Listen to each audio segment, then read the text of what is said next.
What is up, my fellow Chibits? Today, I'm here to bring all of you a new weekly anime review of Tales of Zestiria, the X, Season 2, Episode 2. Right off the bat, let's just say, that ending song, oh my god, that ending song, that is beautiful. I'm definitely gonna have that on repeat.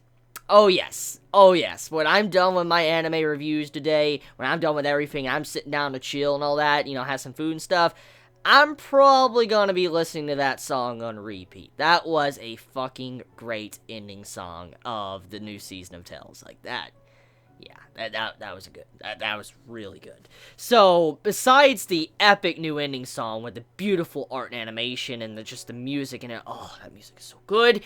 Besides that, let's talk about the water animation for a second. So, Ufotable back at it again with the water animation and all that, and it's one of the big things that Ufotable is known for when it comes to either water or it comes to the sky, the way the backgrounds with the sky and stuff is usually done, and the water animation in this, can I just say how good it looks? And I mean, just that scene when you see our characters walking through the water, and you just see how the water moves and the reflection on it and all that, it looks so good, and it looks so good compared to any other water I have seen in any other anime series. And on top of that, I gotta say, I've played a lot of video games, and the water in this anime beats a lot of CGI cutscenes I see with water. I'm not saying all of them, but this episode's water animation just destroys the water effects I see in some, game series and stuff. It's crazy how Studio Ufotable constantly does it with water animation, the skies and stuff. It always impresses me every time I see it.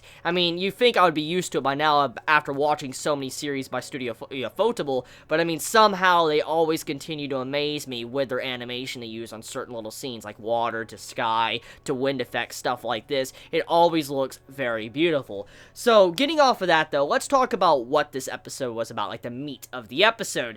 So, the majority of this episode tries to focus on the general and show him in a different light, but also show that he's now accepting Saray for who he is, and not thinking Saray is an enemy of his entire country and trying to cause harm at all. He actually sees Saray in a very positive light in this episode, and I felt like that was the entire point of the episode, besides the, the plot point setting up for, the malevolence, building underneath the city, and also what's going on with the Rose, too. But the main point was what was happening with the General and Saray and the relationship and how they were kind of forming a bond throughout this episode.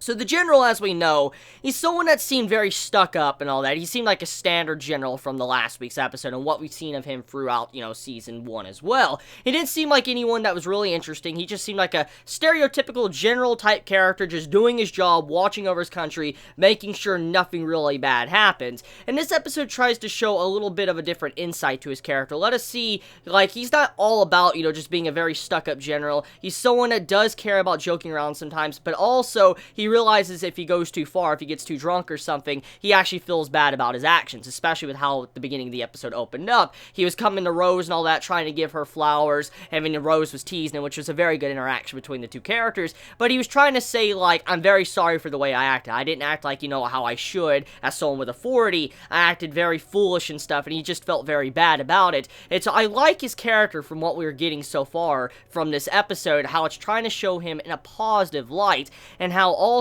it showed that, like, I do accept you now, Stray. Like, I accept you for what you're doing, trying to purify and get rid of all this malevolence under the town. I mean, just overall, the way the character's been shown in this episode, very good.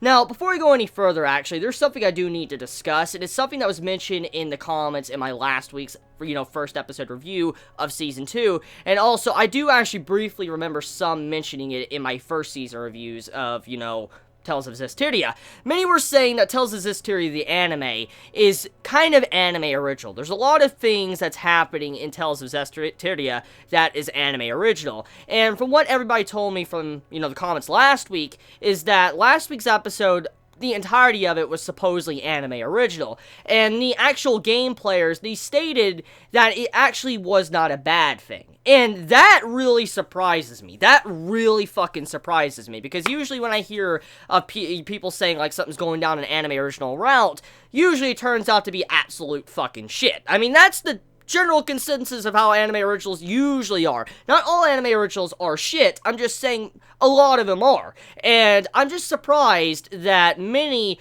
are saying that the route that Studio Photable is taking with Season 2, supposedly, how a lot of it's anime original. I was even told that this episode supposedly was anime original. That's what many were telling me on Twitter, so...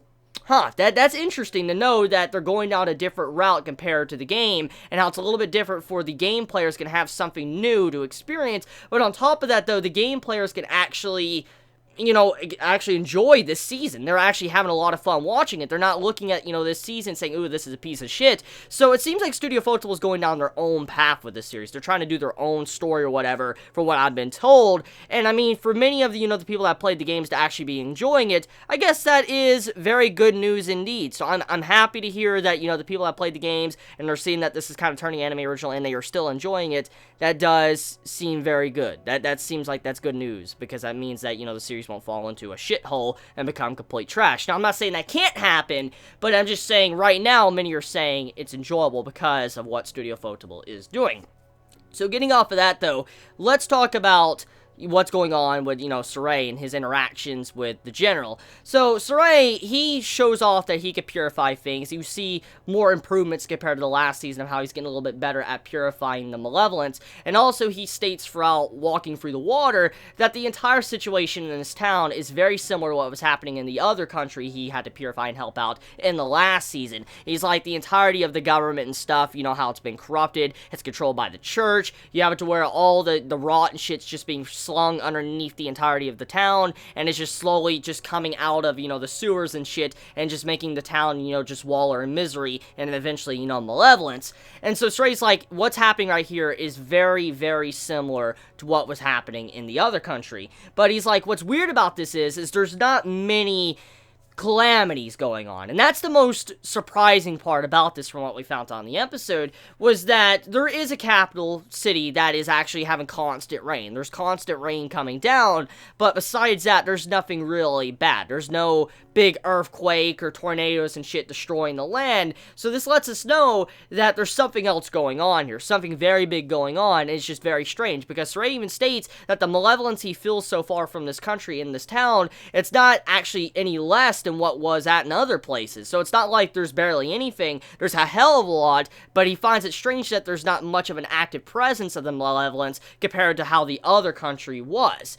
So that's very strange. So there was a little bit of world building in this episode, along with finding out how the state of the general's, entire country is. How, his men, his military, he can't really have much control like he used to. Back in the old days, the imperial family was able to control a majority of everything, but now, since in recent ages, you have it to where the church is actually controlling majority of the government and making decisions. They have more authority now, and so right now he's kind of powerless. The church has more power than him, and that's where the corruption is coming from.